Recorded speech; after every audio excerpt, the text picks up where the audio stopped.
대원 여러분 안녕하세요. 활기찬 아침이 시작되었습니다. 오늘 이 활기찬 아침을 우리의 목소리로 또 우리의 찬양 소리로 한번 깨워볼까요? 나의 친구 예수님, 우리 함께 찬양하겠습니다.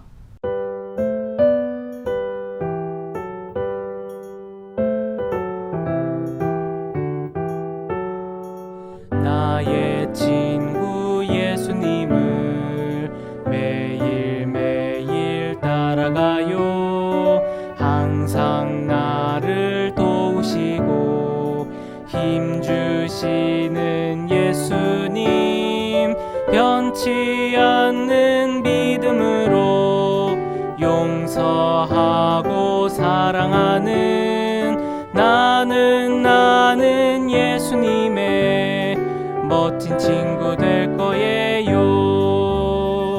나의 친구 예수님을 매일매일 따라가요. 항상 나를 도우시고 힘주시는 예수님, 변치 않는 믿음으로 용서하고 사랑하는 나는 예수님의 멋진 친구 될 거예요.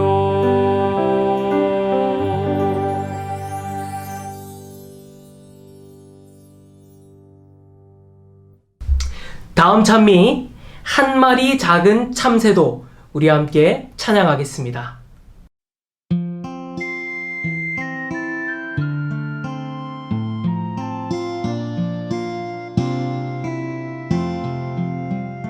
한 마리 작은 참새도 주 길러 주시며 그 새도 사랑하는 주 날 사랑하셔요.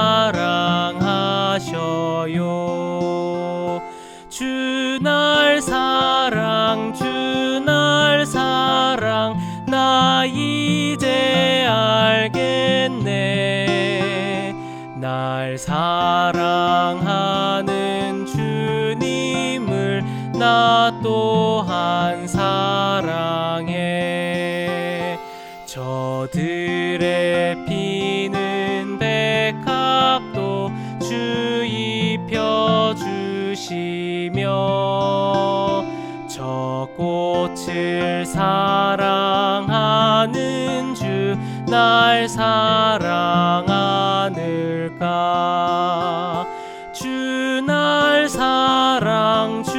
날 사랑 나 이제 알겠네.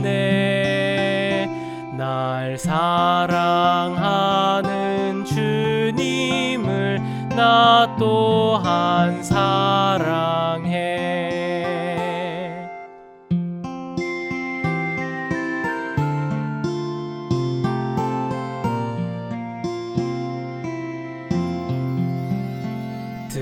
들꽃과 새를 지으신 주 우리 예수님, 우리도 지켜주시니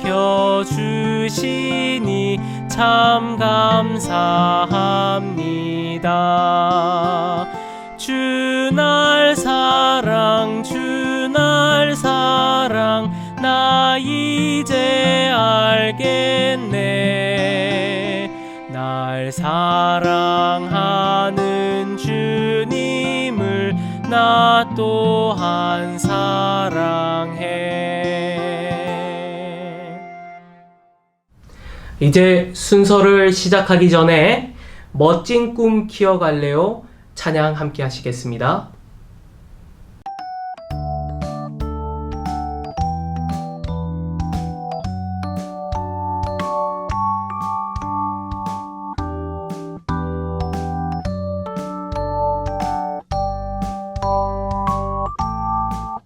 낮이 거리고 키도 작지만 내 꿈은 우주여행. 은하수 건너서 구름 사이로 나르는 비행사 두 눈을 꼭 감고 하늘나라 그려요. 예수님 나를 위해 준비하신 성경 말씀 마음에 새겨 멋진 꿈 키워갈래요.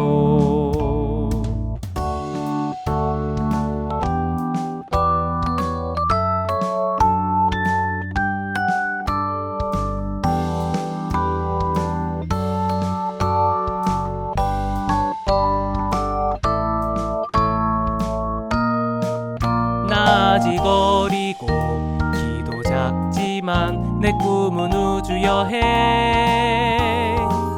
은하수 건너서 구름 사이로 나르는 비행사 두 눈을 꼭 감고 하늘나라 그려요. 예수님 나를 위해 준비하신 성경 말씀 마음에 새겨 멋진 꿈 키워갈래요.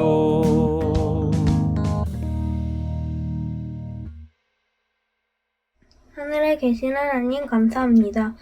코로나로 힘든 상황이지만 이렇게 캠프리를 할 수 있게 해주셔서 감사합니다.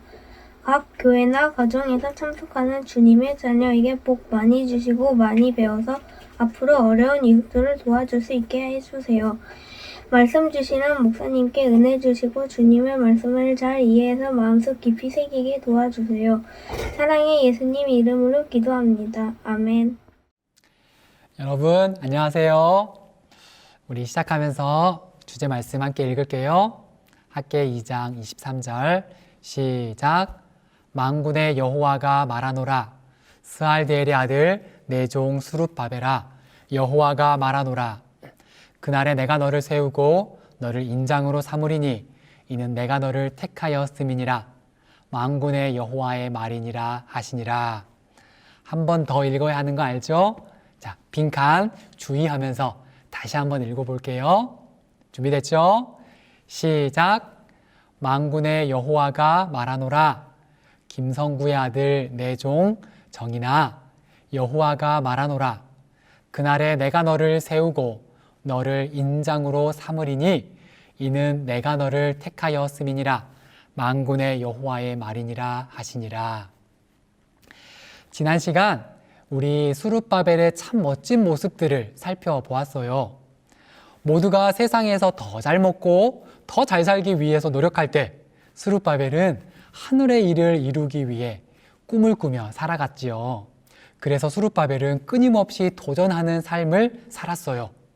그 길이 비록 고생되고 힘들지라도 성전을 건축하는 그 꿈을 위해 최선을 다해 준비했어요. 실제로 어른이 되었을 때 성전 건축의 책임을 맡은 총독이 되었지요. 그렇게 어렸을 때부터 가졌던 꿈이 드디어 이루어졌을 때, 와, 얼마나 기뻤을까요? 성전 건축을 위한 기초돌을 놓을 때 아마도 감격의 눈물을 흘렸을 거예요. 이제는 하나님의 도우심으로 열심히 성전을 건축하기만 하면 되는 거예요. 그런데 그런 스룹바벨의 꿈이 와장창 깨어져 버리는 사건이 발생해요. 에스라 4장 1절과 2절 말씀이에요. 사로잡혔던 자들의 자손이 이스라엘의 하나님 여호와의 성전을 건축한다 함을 유다와 베냐민의 대적이 듣고 스룹바벨과 족장들에게 나아와 이르되 우리도 너희와 함께 건축하게 하라. 우리도 너희같이 너희 하나님을 찾노라. 아수르 왕 에살핫돈이 우리를 이리로 오게 한 날부터 우리가 하나님께 제사를 드리노라 하니. 겉으로 보기에는 뭔가 도움을 주러 온 고마운 사람들처럼 보여요. 그런데 결코 그렇지 않아요. 지금 이 사람들은 사마리아 사람들이거든요. 이 사마리아 사람들은 북방 이스라엘에 살던 사람들이었어요. 북방 이스라엘은 계속 하나님께 불순종하다가 결국 아시리아라는 나라에 의해서 멸망해 버렸지요. 그런데 이 아시리아라는 나라는 자신들이 정복한 나라들의 백성들을 그냥 다 섞어버렸어요. 그렇게 섞어버리면 나중에 반란을 일으킬 만한 여지가 없어지거든요. 그렇게 멸망당한 북방 이스라엘도 다른 우상 숭배하는 나라들과 막 다 섞여서 살아가게 된 거예요. 시간이 흐르면서 하나님 안 믿는 사람들과 결혼하고 서로 어울려서 살다 보니 결국 하나님을 버리고 대부분이 우상 숭배하는 사람들과 별다를 바가 없는 그런 사람들이 되어버린 거예요. 더 이상 하나님의 백성이라고 불리우지 못하는 그런 사람들이 되어버린 거죠. 이 사람들을 사마리아 사람들이라고 부르는 거예요.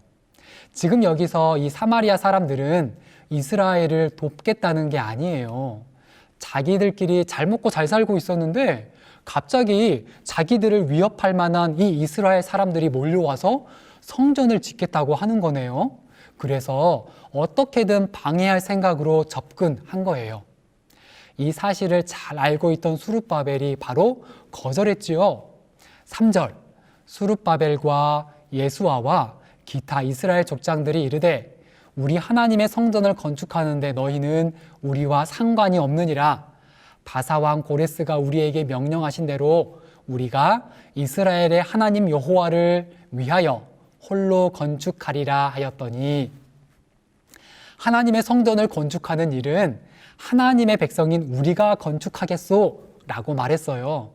이렇게 거절했더니 바로 본색을 드러내죠. 이로부터 그 땅 백성이 유다 백성의 손을 약하게 하여 그 건축을 방해하되 바사왕 고레스의 시대부터 바사왕 다리오가 즉위할 때까지 관리들에게 뇌물을 주어 그 계획을 막았으며, 위협하기도 하고 속이기도 하면서 이 성전 건축을 방해하죠. 그리고 뒤에서는 왕의 신하들에게 뇌물을 줘요. 왕을 통해서 수룹바벨이 성전 짓는 거 멈출 수 있게 해달라고 뇌물을 준 거예요. 그런데 이 방해가 그냥 방해로 끝나지 않았어요. 이제 너희는 명령을 전하여 이 사람들에게 공사를 그치게 하여 그 성을 건축하지 못하게 하고 내가 다시 조서 내리기를 기다리라. 여러분, 혹시 도미노 해본 적 있나요? 목사님이 전에 패스파인더 활동을 하면서 도미노를 한 적이 있었어요. 잘 준비해서 조심조심 엄청 많이 세웠거든요. 그런데 누군가 지나가다가 잘못 툭 건드려 버린 거예요. 어떻게 됐을까요? 네, 그동안 세워놨던 이 도미노가 다 무너져 내려버린 거예요. 여러분, 분위기가 어땠을까요? 에이, 몰라, 나 안 해! 막 드러눕고 밖에 나가버리고 난리도 아니었어요. 그런데 지금 수룹바벨과 이스라엘 백성들이 딱 그런 상황이 되어버린 거예요. 절대 허락하지 않을 것 같았던 성전 건축의 허락을 받아냈고요. 아무것도 갖추어져 있지 않던 예루살렘으로 기꺼이 자원해서 돌아왔어요. 하루 종일 일한다고 누가 월급을 주는 것도 아닌데 참 열심히 성전 건축을 했어요. 차곡차곡 도미노를 세우는 것처럼 그렇게 성전을 건축하고 있었던 거죠. 이제는 하나님의 축복 가운데서 이대로 완성만 하면 되는데 갑자기 사마리아의 방해로 와르르 무너져 내려버린 거예요. 여러분, 스룹바벨과 백성들이 어떻게 반응했을까요?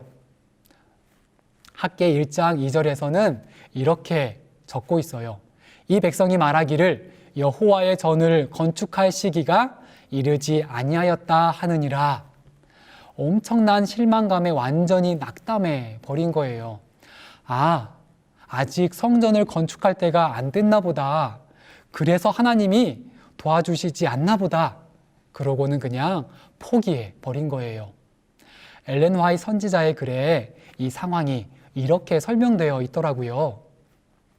저희 원수들의 반대는 강하고 단호하였으므로 점차로 건축하는 사람들은 용기를 잃었다. 사마리아 사람들이 더욱더 담대해질 때에 많은 유대인들은 무엇보다도 재건할 때가 왔는지를 의심하게 되었다. 그런 생각은 곧 널리 퍼지게 되었으며 많은 일꾼들은 실망하고 낙담하여 일상생업에 종사하려고 저희 집으로 돌아갔다. 반대에 맞닥뜨리자 용기를 잃어버렸어요. 용기를 잃어버리자 하나님에 대한 의심이 생기기 시작하네요. 그리고 실망하고 낙담하게 되면서 결국 그냥 멈추어 버리고 말았어요. 그렇게 성전 건축이 멈추고 무려 16년 가까운 시간이 흘러버렸어요. 우리가 신앙하다 보면 이처럼 실망하는 것만큼 무서운 게 또 없는 것 같아요. 목사님이 잠깐 군대에서 있었던 이야기를 해도 될까요? 목사님은 5주 동안 훈련소에서 훈련을 받았어요.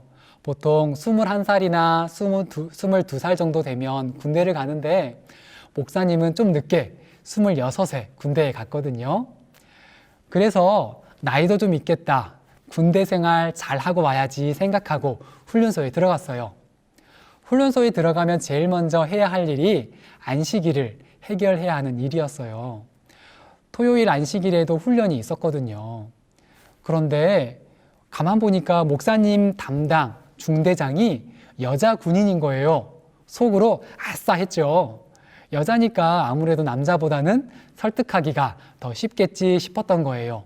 나름 씩씩하게 중대장을 찾아가서 저는 여차저차해서 토요일에 훈련을 받을 수 없습니다. 훈련 빼주시고 예배 드릴 수 있게 배려해 주십시오 라고 했더니 이 중대장이 목사님을 빤히 쳐다보는 거예요. 그러면서 엄청 단호하게 안 돼! 하고는 거절하는 거예요. 이게 아닌데 하면서 당황해서 다시 한번 열심히 설명했죠. 저는 제 신앙 때문에 금요일 저녁과 토요일에는 훈련을 받을 수 없습니다. 했더니 대뜸 그래? 그럼 영창 가.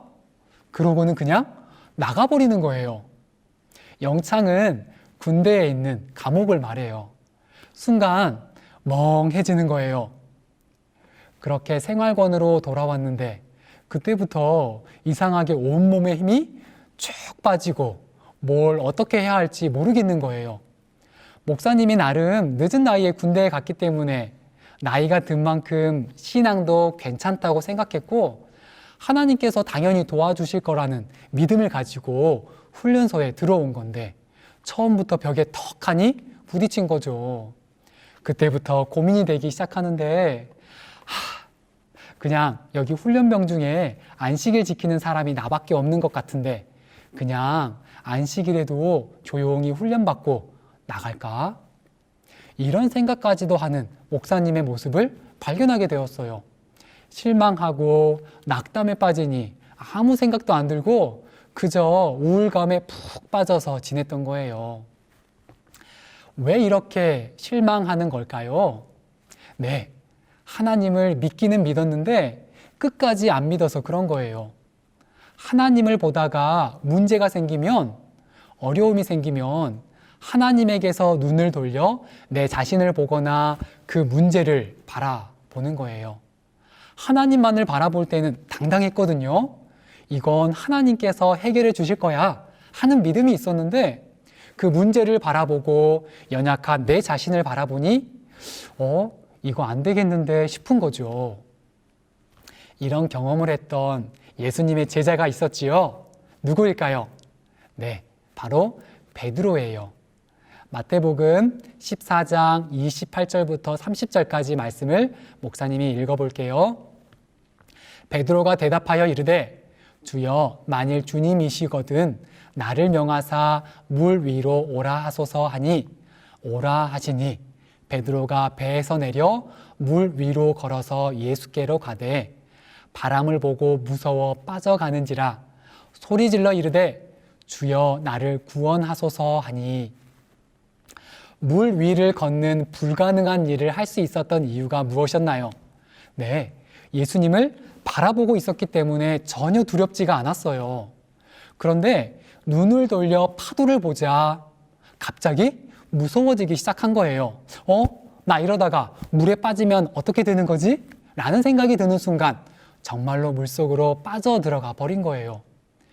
그렇게 용감하고 믿음직스러웠던 수룹바벨도 이런 실수를 했었나 봐요. 그것도 무려 16년 동안이나요. 매우 오랫동안 그들은 불평하고 의심하였다. 매우 오랫동안 그들은 여호와의 성전이 황폐된 것을 무관심하게 바라보면서 개인의 이익을 첫째로 삼기로 선택했다. 그리하여 많은 사람들이 그들을 유다 땅으로 돌아가게 하신 하나님의 목적을 잊어버렸다. 그렇게 수룹바벨과 이스라엘 백성들은 자기들이 지금 왜 여기에 있는지를 잊어버리고 말았어요. 그리고 자기 자신들만을 위해서 이 세상의 일을 이루는 일에만 집중하며 살게 되었지요. 그렇게 수룹바벨이 실망하고 우울증에 빠져 있을 때 하나님께서 이런 수룹바벨을 어떻게 하셨을까요? 수룹바벨, 너 실망이야? 이제 너 필요 없어? 이랬을까요? 아니에요. 비록 긴 시간이었지만 인내심을 가지고 지켜보셨어요. 기다려주셨어요. 우리 하나님 참 좋으신 분이죠. 목사님 같았으면 한 며칠 기다려보다가 야, 너 안 되겠다. 넌 포기. 이제 다른 사람 찾아보련다. 이랬을 것 같아요. 그러나 하나님께서는 수룹바벨을 끝까지 기다려 주셨어요. 16년을 기다리고 기다리다가 드디어 수룹바벨이 회복해야 할 때가 왔다고 판단하셨나 봐요. 학개라는 선지자를 통해서 수룹바벨과 백성들을 찾아가셨어요. 학개 1장 4절과 5절 말씀 읽겠습니다. 이 성전이 황폐하였거늘 너희가 이때에 판벽한 집에 거주하는 것이 옳으냐? 그러므로 이제 만군의 여호와가 이같이 말하노니 너희는 너희의 행위를 살필지니라. 이 책망의 말씀을 듣는 순간 정신이 번쩍 드는 거예요. 나 지금까지 뭐 하고 있었던 거지? 스알데엘의 아들 스룹바벨과 여호사닥의 아들 대제사장 여호수아와 남은 모든 백성이 그들의 하나님 여호와의 목소리와 선지자 학개의 말을 들었으니 하나님께서 학개 선지자를 통하여 말씀하시자마자 그 음성을 듣고 벌떡 일어났어요. 목사님이 좋아하는 단어가 하나 있어요. 분연히라는 단어예요. 분연히라는 단어를 사전에서 찾아보았더니 이렇게 설명되어 있더라고요. 떨쳐 일어서는 기운이 세차고 꿋꿋한 모양. 수룹바벨은 하나님의 음성을 듣고는 분연히 떨치고 일어났어요. 그렇게 정신을 차리고 다시금 하나님을 바라보는 수룹바벨에게 하나님께서는 당신 자신의 호칭을 이렇게 말씀하셨어요. 만군의 여호와가 말하노라. 그리고 마지막에 다시 한번 말씀하죠. 만군의 여호와의 말이니라 하시니라. 만군이라는 말은 모든 군대라는 말이에요. 하늘의 군대, 즉 온 천사들의 대장이신 여호와라는 말이에요. 엄청난 능력을 가진 모든 천사들의 대장, 더 나아가서 온 세상의 대장이 바로 여호와 하나님이세요. 그 말을 한마디로 만군의 여호와라고 부르는 거예요. 지금까지 스룹바벨이 공사를 멈추고 있었던 이유가 무엇 때문이었나요? 네, 페르시아 왕이 자신들보다 힘이 훨씬 더 셌기 때문이었어요. 그래서 자신들이 더 이상 성전 건축을 못하고 있는 이유라고 생각했던 거지요. 아마도 차마 말하지는 못했지만 혹시 하나님의 군대가 페르시아의 군대보다 더 약한 거 아니야? 이런 생각을 했을지도 몰라요. 그런데 이제 다시금 하나님의 뜻대로 살기로 결심한 수룹바벨에게 찾아오셔서 나는 만군의 여호와다. 온 세상이 내 명령 아래 있단다. 라고 말씀하시는 거예요. 수룹바벨이 얼마나 든든했을까요? 그렇게 수룹바벨은 다시금 만군의 여호와를 굳게 믿고 의지하게 되었답니다. 그 결과 어떤 일들이 일어났는지 오늘 저녁에 한번 살펴볼게요. 우리 기도하고 말씀 마치겠습니다. 하늘에 계시는 우리들의 하나님 아버지, 우리들이 세상을 살아가면서 때때로 실망하고 낙담할 때가 있어요. 그럴 때 저희들 다시 한번 하나님의 음성을 주의 깊게 듣게 하여 주시고 스룹바벨처럼 분연히 일어날 수 있도록 도와주세요. 예수님의 이름으로 기도합니다. 아멘.